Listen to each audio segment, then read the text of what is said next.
বন্ধুরা, আপনাদের যাদের ফোনে ইউটিউব অ্যাপটা চলছে না, এরকম একটি নোটিশ দেখাচ্ছে, তাদের জন্য আজকের এই ভিডিওটি খুবই গুরুত্বপূর্ণ। কারণ আপনাদের ফোনে ইউটিউব অ্যাপ ওপেন করলে যদি এইরকম লেখা দেখায়, তাহলে কিভাবে এই সমস্যার সমাধান করবেন, আজকের এই ভিডিওর মাধ্যমে সেটাই শিখতে পারবেন। তো আমার ফোন থেকে ইউটিউব অ্যাপটা ওপেন করার পর দেখতে পাচ্ছেন ইউটিউব অ্যাপটা কিন্তু চলছে না, অ্যাপটা কিন্তু ওপেন হচ্ছে না। এরকম একটি নোটিশ কিন্তু দেখাচ্ছে।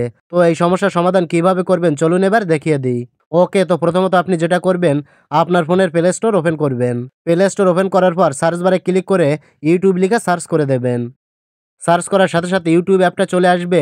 তো এখানে যদি আপনার ইউটিউব অ্যাপটা আপডেট চায়, তাহলে আপনি আপডেট করে নেবেন।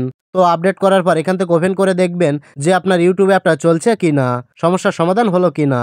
যদি আপনার একই সমস্যা থেকে যায়, তাহলে এরপর আরেকটি কাজ করতে হবে। আপনি আপনার মোবাইলের সেটিং অপশানে চলে আসবেন। সেটিং অপশানে আসার পর খুঁজে নেবেন অ্যাপস, অ্যাপ্লিকেশন, ইনস্টল অথবা অ্যাপ ম্যানেজমেন্ট অপশানটি। যেটা থাকবে সেটাতে ক্লিক করবেন। তো আমার এখানে অ্যাপ ম্যানেজমেন্ট দেওয়া রয়েছে, তাই এটাতে আমি ক্লিক করে দিলাম। আপনার যেটা থাকবে সেটাতে ক্লিক করবেন। ক্লিক করার সাথে সাথে আপনার ফোনে ইনস্টল থাকা সমস্ত অ্যাপ্লিকেশনগুলো এখানে চলে আসবে। তো আপনি এখান থেকে খুঁজে নেবেন ইউটিউব অ্যাপটি কোথায় রয়েছে। এভাবে স্ক্রল করে করে এখান থেকে খুঁজে দেখবেন ইউটিউব অ্যাপটি কোথায় রয়েছে। এই যে দেখতে পাচ্ছেন ইউটিউব, তো আপনি ইউটিউব অ্যাপের উপর ক্লিক করবেন। ক্লিক করার পর আপনার ফোনে স্টোরেজ নামে একটি অপশন থাকতে পারে। তো সেই স্টোরেজ অপশনে ক্লিক করার সাথে সাথেই আপনাকে এরকম একটি ইন্টারফেসে নিয়ে আসবে। তো এখানে আপনি দেখতে পাবেন দুটো অপশন দেওয়া রয়েছে, ক্লিয়ার ডাটা আর ক্লিয়ার ক্যাশ। তো এই দুটো অপশনে ক্লিক করে আপনাকে আপনার ইউটিউবের ডাটা ক্লিয়ার করে দিতে হবে। এখান থেকে ক্লিয়ার ডাটাতে ক্লিক করবেন। তারপর আবারও ক্লিয়ার অপশনে ক্লিক করে দেবেন। তাহলে ইউটিউবের ডাটা সম্পূর্ণভাবে ক্লিয়ার হয়ে যাবে। তো ডাটা ক্লিয়ার করার পর এবার ইউটিউবে যেয়ে দেখবেন যে আপনার সমস্যাটার সমাধান হলো কিনা। তো আমি যদি আমার ইউটিউবে যাই, তাহলে দেখতে পাচ্ছেন আমার সমস্যার সমাধান কিন্তু হয়ে গেছে। এখন কিন্তু আমি চাইলে ইউটিউবের ভিডিওগুলো কিন্তু দেখতে পারবো। তো যাই হোক, ক্লিয়ার ডাটা করার পর অনেকের কাজ হচ্ছে, আবার অনেকেরই কিন্তু কাজ হচ্ছে না।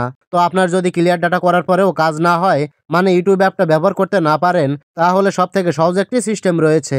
এই সিস্টেমের মাধ্যমে আপনি কিন্তু ইজিলি ইউটিউব অ্যাপটা আপনার পুরাতন ফোনে ব্যবহার করতে পারবেন। তো কিভাবে করবেন চলুন আপনাকে দেখিয়ে দিই। তো এর জন্য আপনি আপনার ফোন থেকে যে কোনো একটা ব্রাউজার ওপেন করবেন। তবে আমি সাজেস্ট করব আপনি ক্রোম ব্রাউজারটা ওপেন করবেন। তো আমি আমার ক্রোম ব্রাউজারটা ওপেন করে নিলাম। ক্রোম ব্রাউজার ওপেন করার পর নিচে এখানে যদি আপনার ইউটিউব অ্যাপটা দেওয়া থাকে, তাহলে এখান থেকে ইউটিউব অ্যাপে ক্লিক করবেন। ক্লিক করার সাথে সাথে কিন্তু আপনার ইউটিউবটা ওপেন হয়ে যাবে। এবার এখান থেকে আপনি কিন্তু সমস্ত ইউটিউবের ভিডিওগুলো খুব সহজেই দেখতে পারবেন, কোনো প্রকার ঝামেলা ছাড়াই। তো এখানে আপনাকে আরেকটি কাজ করতে হবে। উপরে দেখতে পাচ্ছেন 3 ডট মেনু রয়েছে, এখানে ক্লিক করবেন।